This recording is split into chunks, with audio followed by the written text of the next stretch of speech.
আসসালামু আলাইকুম, আপনাদের সবাইকে স্বাগতম নতুন একটি ভিডিওতে।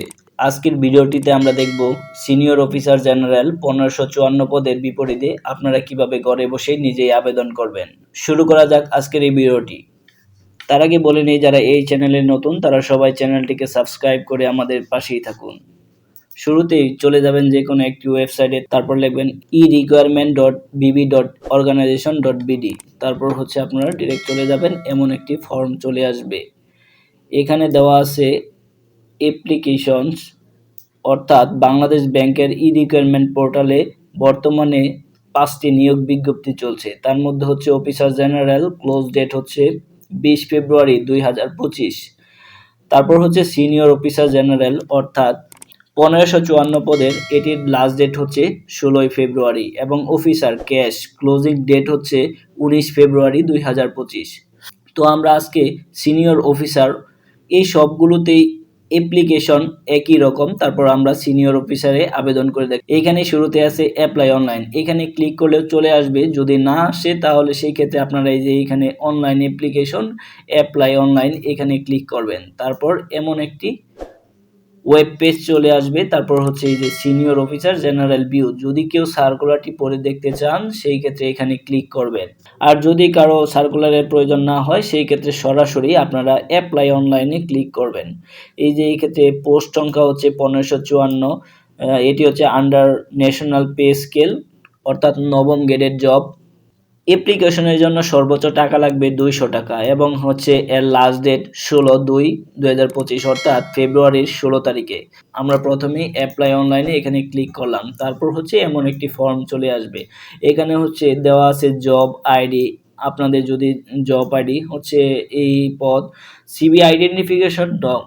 আপনি যদি কখনো বাংলাদেশ ব্যাংকে অ্যাপ্লাই করে থাকেন সেই ক্ষেত্রে আপনার সিবি আইডেন্টিফিকেশন নং আসবে এবং তারপর যদি পাসওয়ার্ড দিয়ে দিবেন, তারপর সরাসরি সাবমিট অ্যাপ্লিকেশন দিলে আপনার সরাসরি আবেদন চলে আসবে।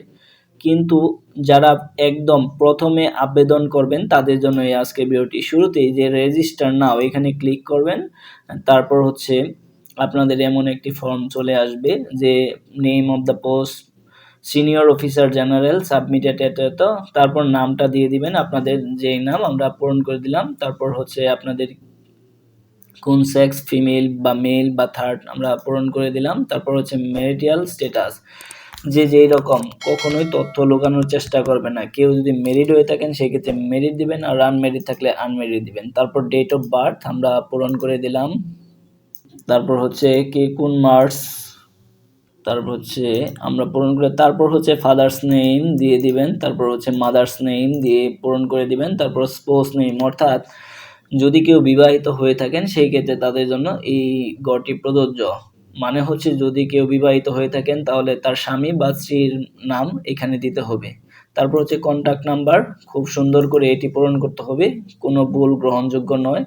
তারপর আপনাদের ন্যাশনাল আইডি, এখানে নিড আইডি কার্ডের নাম্বারটি দিয়ে দিবেন। তারপর প্রেজেন্ট অ্যাড্রেস, সেটি আপনারা এখানে দিয়ে দিবেন। কার কি শুরুতেই বিআই প্লেস গ্রামের নাম দিবেন। তারপর পোস্ট অফিস, তারপর আপনারা পূরণ করে দিবেন উপজেলা, তারপর জেলা বা ডিস্ট্রিক্ট। এখানে একটু বলে রাখি যে প্রেজেন্ট অ্যাড্রেস এবং পার্মানেন্ট অ্যাড্রেস চাওয়া হয়েছে।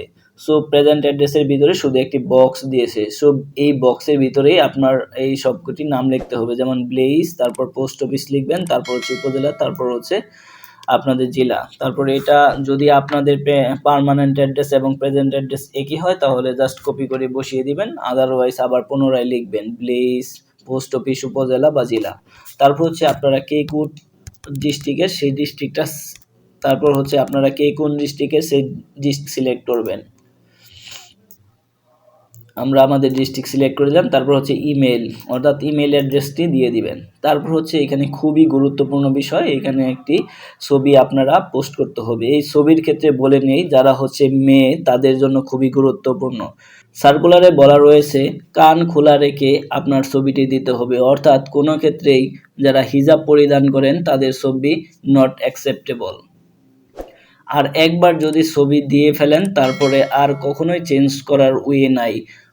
চেঞ্জ করতে হলে অনেক সমস্যা ফেস করতে হয়, অর্থাৎ বাংলাদেশ ব্যাংকের মেইন অফিসে গিয়ে আপনাদের সেই ক্ষেত্রে ছবি চেঞ্জ করতে হবে। সো গুরুত্ব দিয়ে ছবিটা আপলোড করবেন।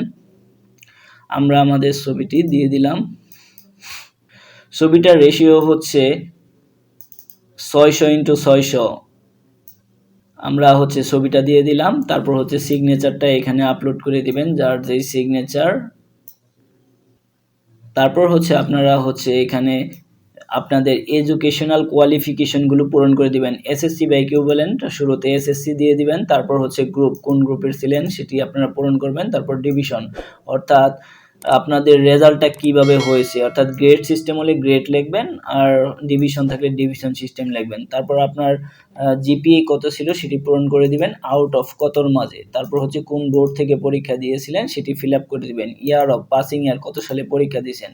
তারপর রেজাল্ট পাবলিশ ডেট, অর্থাৎ আপনার এসএসসি রেজাল্ট কত তারিখে পাবলিশড হয়েছে সেই তারিখটি আপনারা দিয়ে দিবেন। 2015 সালে যারা পরীক্ষা দিয়েছিল সেই ক্ষেত্রে তারা তাদের রেজাল্ট পাবলিশ হয়েছিল 30/5/2015।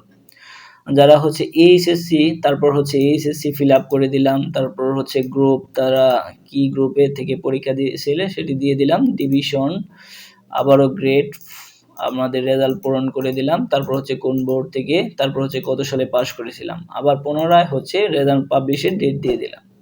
তারপর গ্র্যাজুয়েশন, কে কি নিয়ে পড়াশোনা করেছেন, কোন বিশ্ববিদ্যালয় থেকে, সেইগুলোর তথ্য দিবেন। গ্র্যাজুয়েশন, কে কোন সাবজেক্ট থেকে, আমি দিয়ে দিলাম, পূরণ করে দিলাম আমাদের নেম অফ এক্সাম। তারপর কত বছরের স্টাডি ছিল, 4 বছর না 3 বছর, তারপর আমরা ফিল আপ করে দিলাম। তারপর কোন গ্রুপ, অর্থাৎ আপনাদের সাবজেক্টের নাম লিখবেন এখানে।